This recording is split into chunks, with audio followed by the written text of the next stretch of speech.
Hindi ko akalain na ganito nakalupit yung anak ko, chromos over, tapos biglang bumiyahin the back, naiwan yung kalaban, tapos maya-maya lang ay nagtayuan kami dahil sa ginawa niya. Tapos ay sumapak na rin at sumabay sa mga kuya niya sa isang napakatinding ensayo. Ngayong araw na to guys, sumama itong si Vino sa ensayo namin. Sabi niya oras na daw para mag-ensayo din siya. Nakakatuwa naman syempre kasi at an early age ay ang dami niya ng activities. Ever ko rin naman siya pinilit mag-basketball. Yung mga kasabay niya dito sa likod is yung mga nakastayin sa atin. Galing ng iba't ibang mga lugar at ngayon naging magkaibigan na. Sa video na to meron akong gustong i-share sa inyo. Alam niyo ba na kahit anong gawin nyo, hindi nyo mahanap sa Bible yung salitang figure it out on your own. Kung sa Tagalog naman ay diskartehan mo, alamin mo. Magtiwala ka sa sarili mo dahil walang ibang tutulong sa'yo. Nowhere in the Bible does it say to figure it all out on your own. It simply says to trust God. Yun nung na-realize ko to, gumaan yung buhay, dumali yung buhay. Hindi dahil walang problema, pero kasi nagtiwala ako kay Lord. Hindi ko na pinapagod yung sarili kung alamin yung sagot o hanapin yung solusyon. Trusting and following God is everything. Yun na yun. That's the very essence of our life. Wala nang ibang dahilan kung bakit ka nandito. Kaya kapag iniisip ko yung dating ako, ay nako, pinagod ko lang pala talaga yung sarili ko. Trusting and following God is either 0 or 100. There is no such thing as in between. Na 80% magtitiwala ako sa Lord pero 20% sa akin. Kung hindi ka all out na nagtitiwala sa Kanya, it's considered 0. It's all or nothing and it's very basic in the Bible. That is the Word of God telling us that He created us to follow. Sana maging clear sa iyo yun because the Word of God is the only thing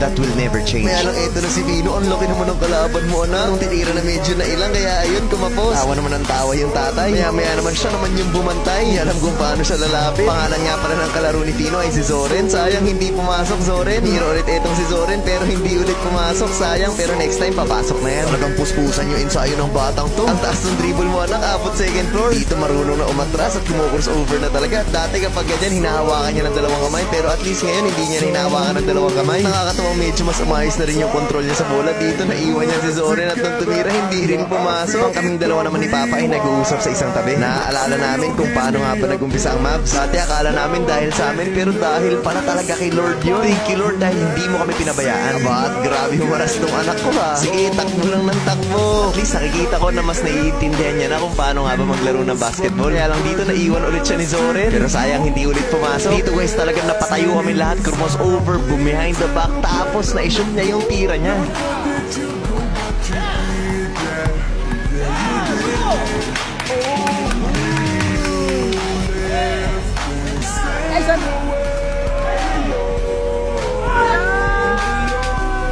And now you got me trying.